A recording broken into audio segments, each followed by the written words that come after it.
All we need is a place to be and a few good friends for some company. If you'd like to stay, you don't have to leave. We'll leave the lights on and the door unlocked. If you drop on by, you don't have to knock. We're happy to share whatever we've got.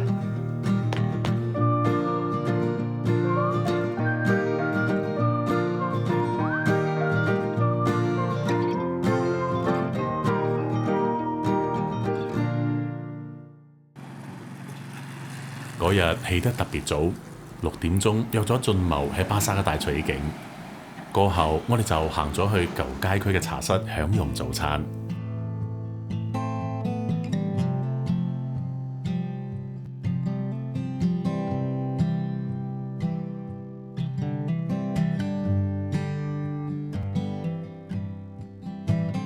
現時嘅北干那那已經係一個相當完整嘅城鎮。坐落喺舊街同新街之間有個大巴剎，雖然天都未光透，就開始見到好多人出嚟活動。巴剎旁嘅路邊已經見到好多攤販開始做生意。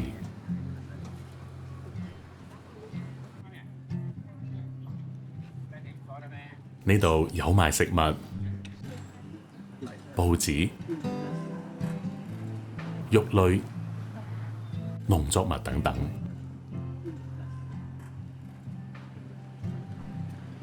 其中潮州水龜喺呢一帶亦相當之普遍，當然都少不了同北干那那息息相關嘅黃梨。Pagi Kak. Pagi.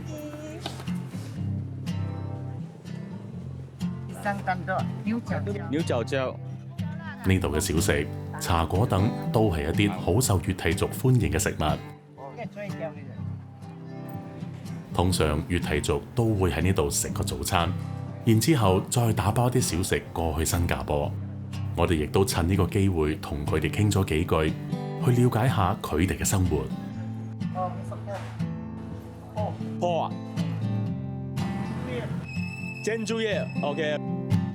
那人家叫我阿告啊。以前有去新加坡工作嗎？以前年輕的時候有，現在沒有了。喺星期日嘅早上，同巴剎隔咗條街。亦有個露天早市供給當地人光顧。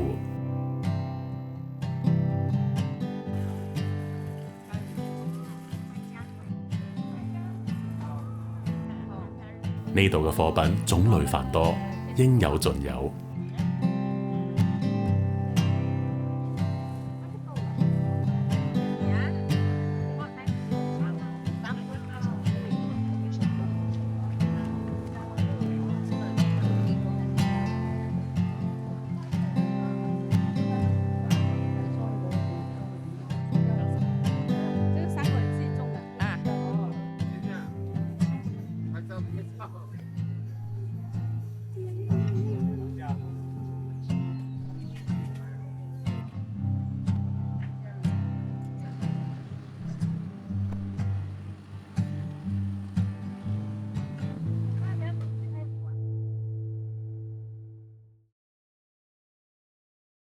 北干那那是生产黄梨传马最多的地方，所以这个地方叫北干那那，那那在马来话里面就是黄梨。原本是叫27笔，新山道这边是27笔嘛。后来这个经济状态的时候，把附近的村民全部集中在北干那的时候啊，才改做北干那那。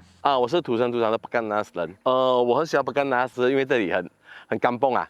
我们这里的人都就比较不做作了，就是什么就讲什么，就感觉就很舒服了，没有这样拘谨。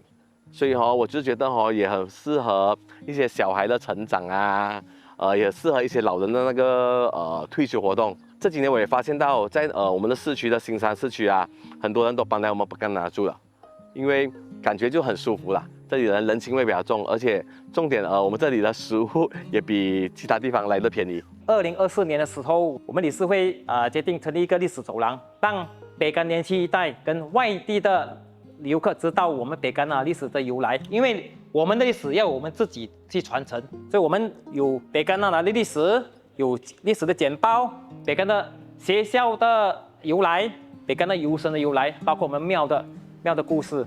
当英殖民地政府把所有的人搬迁到北干那那的时候，他们规划了一个相当完善的一个村。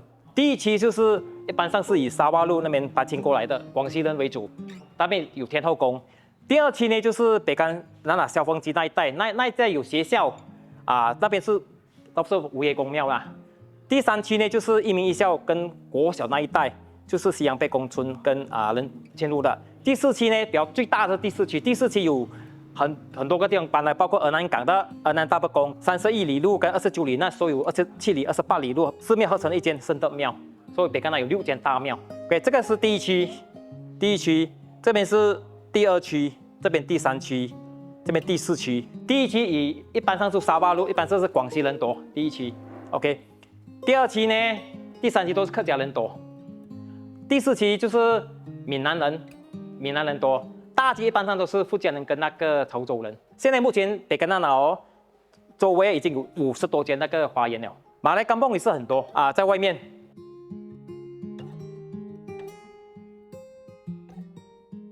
我叫许庆波，广西人，广西平南县。那时候是1940多年了。搬来这里已经是1950年，多数是客家了，其次才是种黄梨了。种木薯、番薯啊，换干粮嘛。方圆5英里之内必须要搬来这边北干了，不可以在园里面居住。讲到美丰巴跟29里、28里这3个部分，大概是有100家人了搬来北干那。另外一部分24里以及这个沙洼、大山路、水塘角以及水镇坝这3个部分，也是大概是整100家人这样了。全部是200家广西人了。广西人是本来是散居整个市周围了，现在法令也来了，全部集中在北干那了。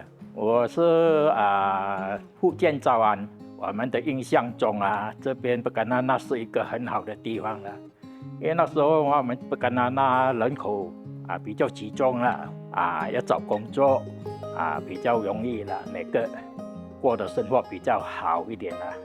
就是以前就是这边出产黄梨就是我们这个叫做黄梨乡北干那那，每个人做工容易找到工作，有的做工厂，有的去做黄梨粑。那时候没有印尼外劳，什么都没有，就是靠着这本村这边人口集中他们有办法做到比较大型的黄梨粑。农民种这个芽光啦、番茄啦、辣椒啦，可以算这个农业啦，在这个北干那那也是产量很高的了。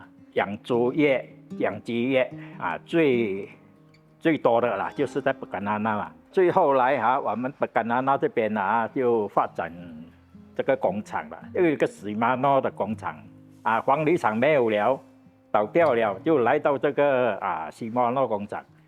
主要是做这个鱼饺啦、那个脚车啦，超越了我们许多那个工作机会啦。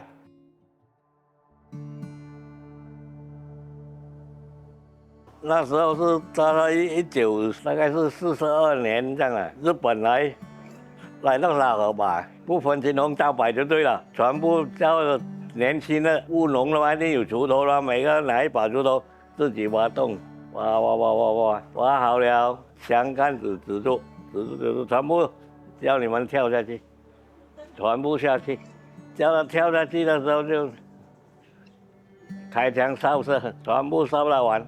就被老前辈讲的啦，存那些材质在家了，放火烧掉。日军在外面挡住，一个都走不脱。放火烧死了，不是用枪那些全部是广西人的。那边大概是死了大概有100多人了。当日军投降了，退出之后，一些老前辈，一些他们的亲戚朋友。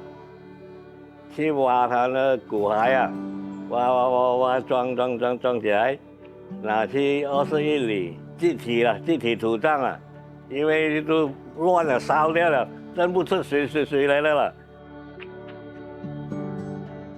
2022年的时候，等广西会馆知道这种事情，特地去筹募重建这个纪念墓碑，给他们的后代或者是亲朋戚友去纪念膜拜他们。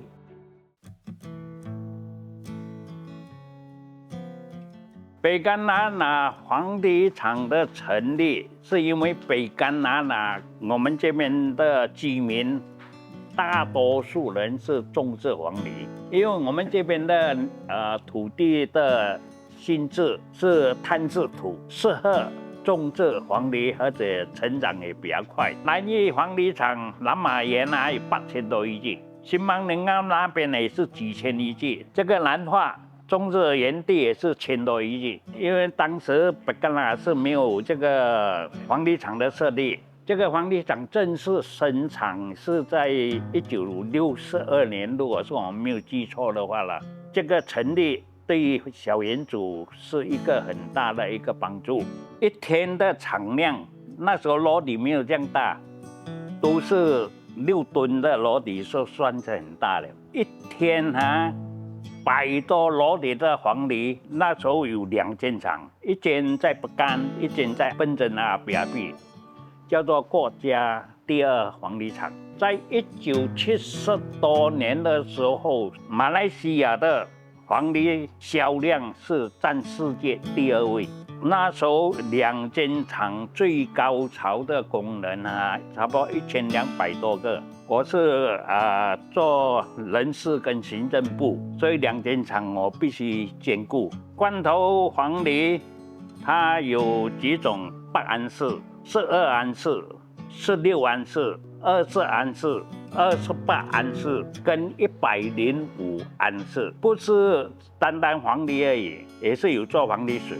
到最后，因为黄梨皮太多，就建多一间这个饲料厂，把这个黄梨皮搅做饲料，销去中东国家，他们去养骆驼养马或者因为这个空罐缺乏，再成立多一间空罐厂。所以北干那那有黄梨厂，有空罐厂，有饲料厂，都是跟黄梨有关系的。它的产量销去美国，销去欧洲。我们最大的买主在于欧洲这个德国，最后就开发到中东国家。那时候黄梨品质也是很难跟夏威夷竞争，这个造成在国际市场竞争力不够，这个行业慢慢就少了。1970多年就开始发生这样的问题了。60多年代的时候，黄梨就生产。黄梨种下去要1年半才有收成，生产的时候，我们就很远的地方，我们就用脚车用叫人来帮忙推出去大路边，给那些萝莉可以上货的时候，北干那时候是很好啦，他们还有种树胶什么那些啦，他们早上割树胶，下午就做这个黄梨啦，他们生活都是过得很好啦。今天我们来参观我们这朋友的这个黄梨吧啦，就是在这个叫做美丰园这边他们这边主要是种的，现在种的是那种切片黄梨啦，那个苏心黄梨还有那个油沙，还有 MDK 也是有了像我们以前早期70年代、80年代那时种的是罐头黄梨，就不一样。他们改种这种品种，他们的年期收成期比较快。属性这个全部是运出国了，新加坡本地小本地就是切片黄梨主大长的就是用苏心有一种2款，这种是大种的啦，这种品种是比较好，比如大种的大粒的，1粒有2 kg 多了。以前种那种是差不多1粒是1 kg 左右，那个我们叫土种苏心了。主家黄梨大就是用那种了，所以说那种黄梨它有一點酸性啦，煮起來它就比較理想啦。北干那那嘅土壤屬於鬆軟沼澤土，亦叫做炭灰泥地，非常適合種植黃梨。曾經有過一段輝煌嘅時期，如今時過境遷，唔單止北干那那黃梨廠已經關閉，就連南益黃梨廠都喺2025年1月1號關閉，走入歷史嘅洪流。台灣亦都係黃梨出產地，喺當地被稱為鳳梨，福建人或者閩南人叫做昂梨，以求得好運昂昂梨。佢哋國家檔案管理局就好有系統咁儲存咗黃梨行業嘅檔案，只可惜我國冇將呢份珍貴嘅歷史記載落嚟。不過相信兩國嘅作業方式都大同小異，所以呢啲照片可以作為我哋嘅參考。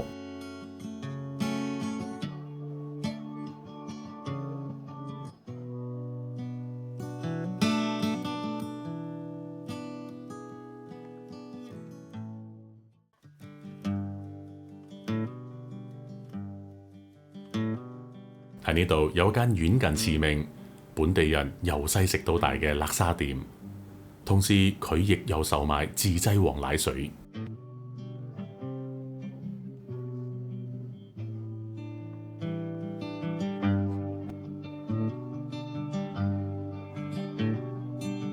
李國子是我老公咧，我姓胡叫一鄉，做了久了咯。我看我32歲，我現在88歲了咧，我在做啦。一鍋湯啊，可以賣50多碗，起初賣就賣2鍋一家，有時候賣一天賣4鍋。我賣菜賣很便宜的，很久之前賣3毛錢的，3毛錢就改到5毛，就改到7毛。他們接班啊，他們也是很好生意，一個女兒一個兒子。他們的叻沙是不是你的味道？是，一模一樣啊。这里人叫我阿 K， 我现在差不多56岁，我们是诏安人，福建诏安。現在你們是第2代接手啊？对对，第2代。以前我母親賣的時候沒有放稀罕，沒有放叻沙葉。以前他賣他的價錢比較便宜，所以他的椰漿沒有把我放得這麼濃，所以我們現在放得比較濃。這黃梨水是我姐姐做的，以前沒有的。因為 MCO 過後，他就我們開始了，就是他是想要水，因為我們以前北干那那人多數會做黃梨水。他就在家裡做我們平時喝的黃梨水，就這樣來賣了。就是糖跟那個黃梨，還有甘草，就拿火炭來這樣煮咯，煮一2個小時，它的味道就很香了。沒有，我們一個星期只做2天，就是星期六跟星期日2天而已。雞湯是我們自己海上一抓上來，我們就去笨珍跟他買回來。今天抓上來，今天就拔，當天就要跟他拔上來，它才會保持很新鮮嘛。因為我們一次拔有差不多100多 kg，要很多個人咯，要差不多要5、6個小時才拔。因為我們賣次要做的要新鮮，要做的味道夠，人家吃了才會回頭嘛。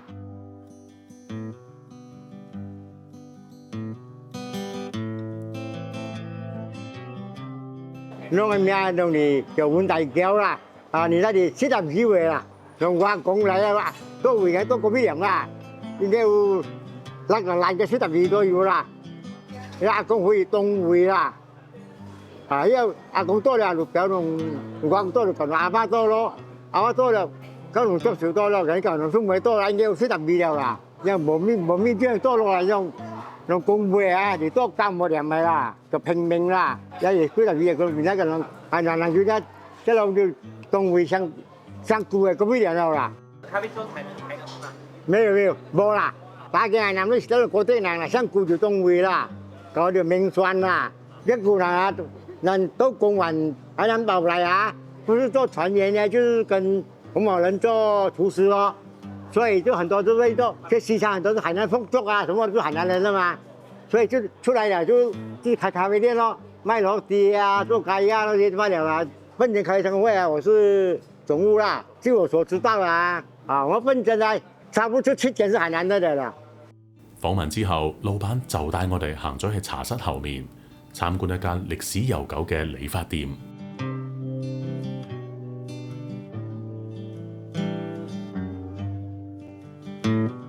呢度除咗有傳統嘅剪髮之外，仲有提供現時都好少見嘅彩儀服務。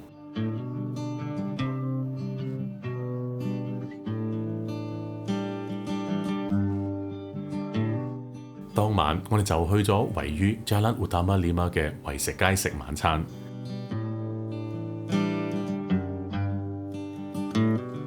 當時見到有個唔錯嘅燒魚檔攤，就嗌咗2份唔同嘅套餐。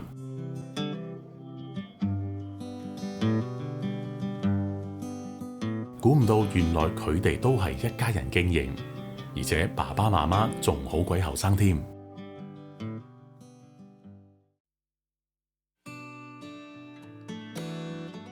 為什麼有一名二校、一校跟2校呢？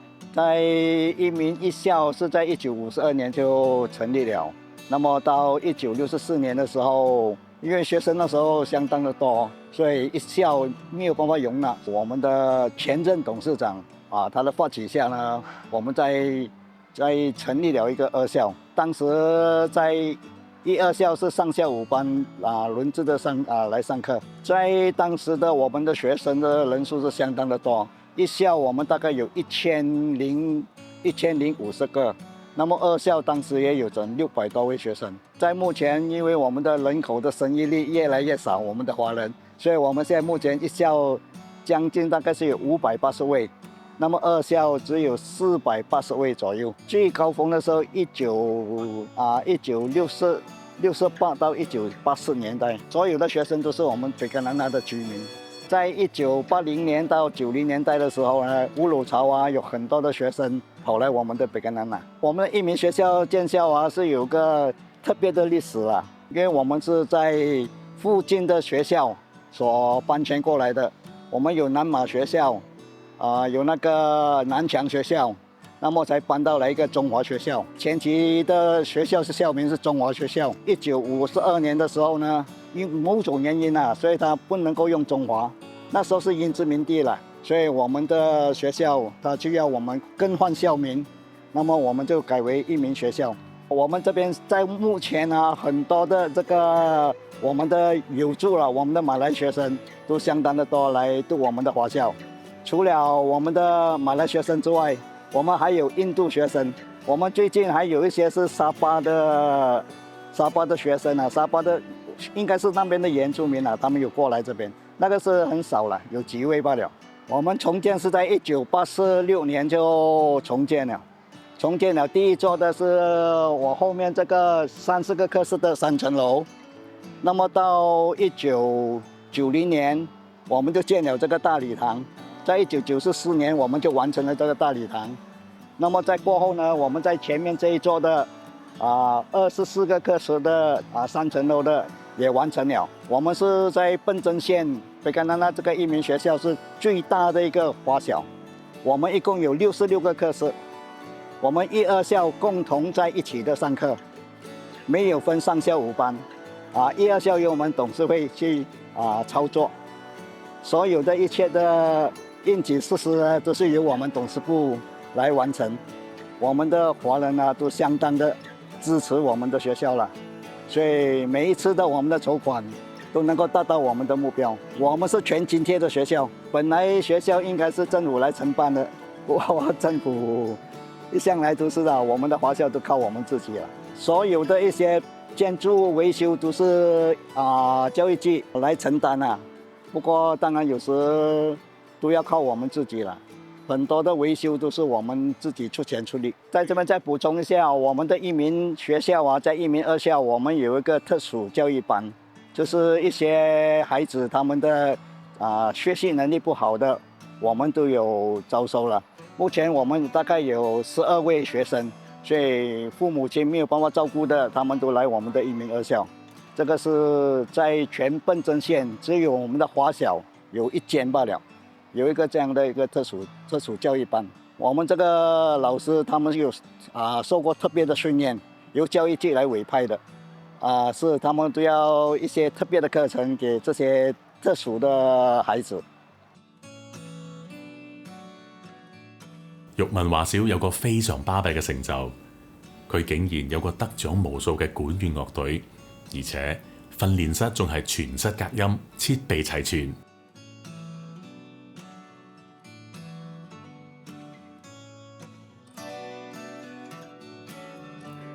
我们的管弦乐，这个是我们的全笨珍县可以说最堂皇的一个乐队，这个都是一些乐队全部是人家sponsor的。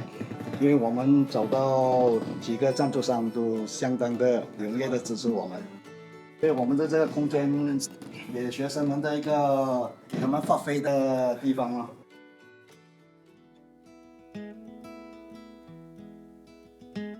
20世紀初期，由於中國內戰連連，好多人為咗生計被迫離鄉別井，投奔怒海。南渡嘅船民嚟到西洋港，都係淪為孤吏或者被賣豬仔而嚟。喺無依無靠、孤苦伶仃之下，信仰神明係佢哋唯一嘅精神寄託，並喺群策群力之下共建廟宇。同時，亦都因為神廟嘅成立，成為團結鄉民嘅橋梁。從我們先輩的口中，我們知道這個是一個華人的文化遺產，因為我們的先輩從中國來，從四面八方來的時候啊，是坐船過來。那麼來這邊討生活的時候，最方便的就是用船運啊，有河流的地方就先開發，因為那時候交通沒有汽車，沒有什麼嘛，就是以河流為主。那麼來開發這個地方的時候，面對很多問題，所以就會成立這個神廟，做一個心靈的一個保護了。定居在一邊，而且安居樂業，我們必須感謝神明的給予他們的庇護。所以才必須謝這個港神給予我們的安居樂業了。我是吳春發，我以前是這樣，我是大街大辦公的理事，後來我們裡面有幾個理事就說新山那邊遊神遊得這麼好，我們就說我們這邊看我們可以嗎？那我們就商量好的時候。我們還有6間廟嘛，看可以參與一下，就更加好咯。大概是2008年啦，我們第一次就遊神，好像是大概有5公里這樣。蟹港11月初2 6間神廟在一起，所以現在的整個蟹港，這10多年前就有遊神了，認為說單單祭拜引不起外地人的注意，所以才發起這個遊神。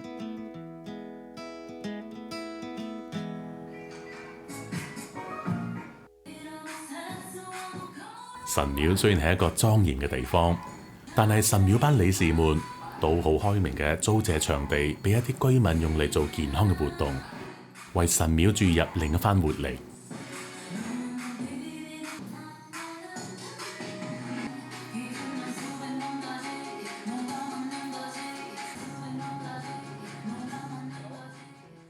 距離大伯公廟大約幾百公尺有個清真寺，鎮上亦有間喺1969年成立嘅盧德聖母天主教堂。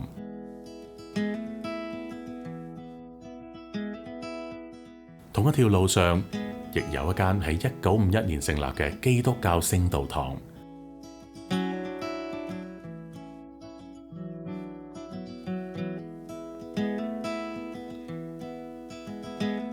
喺教會裏面工作嘅管堂黃女士，亦非常熱情，帶我哋見識咗教堂內嘅設施，仲講解咗聖經2個排版嘅由來。我哋有2種嘛，我而家係睇呢種啦。原來係直版同橫版嘅排版分別，因為以前啲人睇中文係豎直嚟睇，而後生一代就係慣咗打橫嚟睇。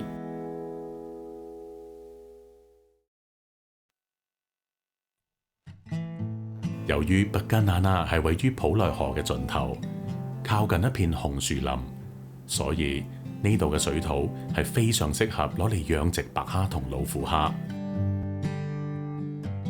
經過俊謀嘅安排，當日我哋就悠閒訪問咗養蝦場嘅老闆。我姓吳啦，叫金順，我的那個祖籍是福建诏安，今年41歲了。這個蝦場是我爸爸之前第1代啦。我們就是屬於第2代的。我16歲的時候，我爸爸開始養啦。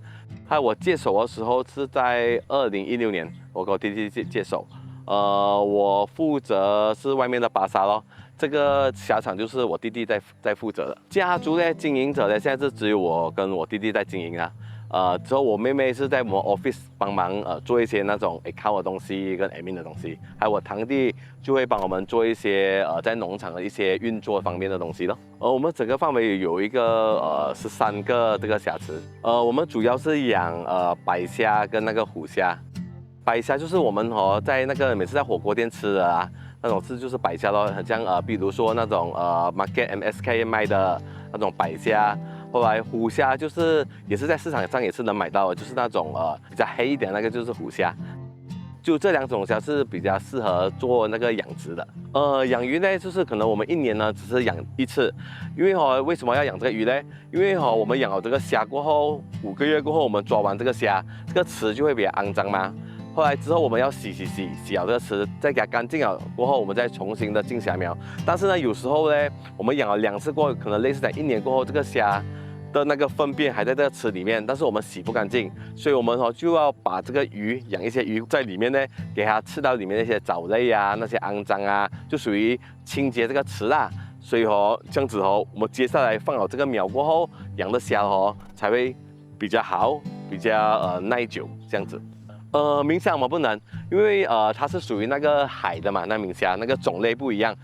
我們屬於養殖類的，就屬於我們這種蝦場的，就養2種蝦罷了，就是我們所謂的老虎蝦跟我們的那個白蝦罷了。我們主要市場呢是批發在Johor 這一帶，還有新加坡。新加坡呢，我們就新加坡的那個 market 在Jurong market 咯。還有一些是那種生松啦，他們生松 market 我們也是有賣給他們。生松呢，就是像我們這裡的 NSK， 像我們的 MSK 的那種 market 這樣子的，那種 supermarket， 我們就賣給新加坡的巴剎，新加坡巴剎再批發給他們新加坡的那種生松 market 這樣子。這個養蝦知識呢，就是因為我們有是跟那種蝦料公司合作嘛，還有那些苗的公司合作。當他們有一些課程的時候，他們都會叫我們去上。還有就是我們馬來西亞的漁業部，他也是會每次有新的課程或者新的知識，他都會傳授給我們。所以我們都是會跟着那些課程一直在跑着，一直在 update 新的那個技術來鞏固我們的那個蝦場的那個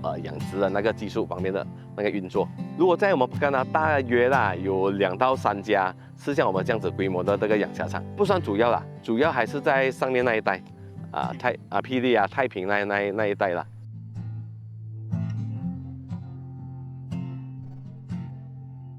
呢次嘅行程，我哋亦參觀咗津茂朋友吳先生嘅南疆種植園。呢一大片嘅南疆就係種植喺炭灰泥地上。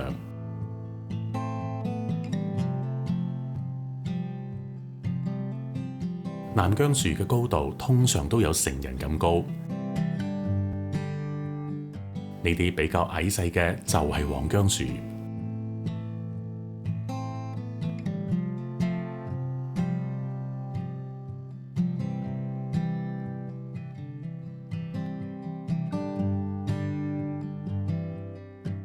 吳先生當場為我哋講解咗黃姜嘅一般用途。這個通常就是人家做香料啊，這就做出來就是咖喱粉咯。埋人博士過年啊，他們要煮牛肉，他們就是要用這個。平時也是這樣，煮牛肉他們也是要用到這個。這個現在很多人就說喝了好了，有些人拿去澆水喝。對。所以就這個東西現在比較銷路比較好咯，人家講可以醫病啊。這個就是南薑，這樣接近要1公斤了。南薑現在用處應該是拿去摻在醬料裡面啦，做成配料啦，就是好像雞飯啊、辣椒啊，它摻起來呀，然後燒魚呀，都是這樣啦，的用處都是這樣的。還有就是家庭買回去滷鴨還有煮辣椒三巴這些都是有放哦。冬陰啊，像這顆已經有10公斤左右了，因為它的密度啊，它成長的高度啊。看得出，你是第一代從事這個的是嗎？很早期我們就從事了咯，單這個有30年。以前我們是先是種番茄的，北干是這樣的嘛，一樣土產落寞了我們就改咯。雖然土地賦予人類養分，但係往往我哋都需要利用積留落嚟嘅智慧去戰勝困難。接落嚟，我哋就去咗津茂嘅菜園度參觀。除咗蔬菜，佢嘅菜園亦都種咗唔少種類嘅香料。這個芥菜，這個品種，我這裡顧客比較喜歡小顆的芥菜啦，他們覺得很好吃。這個是素仔菜，這我們是供應給那些煮麵粉櫃啊、擂茶啊，這樣子都是做吃的用的啦。這個是我們叫阿毛芫荽，這個一般是煮擂茶有用到擂茶，一般上白斬雞哦。他們把它切剁碎了，拿來蘸白斬雞，很好吃的。這個是艾草，就是一般上我們是拿來做那個擂茶料用的。然後隔壁這個呢，就是那個馬來人叫 kesum， 我們叫辣沙葉。這個是辣沙葉哦，這個是拿來煮辣沙是特別香的。這個叫山奈，也叫五香草。這個山奈哦，就是拿煮牛肉湯很香的。這個是叫西龍，這是馬來人叫馬來人生菜，他們是拿來生吃，他們煮那個那些ayam penyet的時候，就是拿來配菜配那個肉吃的。生吃的這個是啥？這個是咖啡豆，這個是我們這個他們叫它品種叫大象咖啡豆，因為它很大粒吧。這種以前我們是拿來吃，這樣子拿來生吃的。這個是一種什麼草藥，就是那 baby 剛剛還沒有滿月的時候沖涼用的這個東西，老一輩人這種怎樣用的？這個已經枯了啦，因為它老了嘛。這個是九層塔，就是一般上煮那個河婆擂茶的時候有用到啊。現在他們馬來人有時候過年煮飯也是放這個，就很香了。這個這個是也叫烏蘭麻椒，也是馬來人生菜，這個也是給他們這樣來吃的，也是拿來配那個，也是那些阿羊餅也有用到的。由於佢菜園生產好多香料，所以佢都有售賣自製擂茶配料。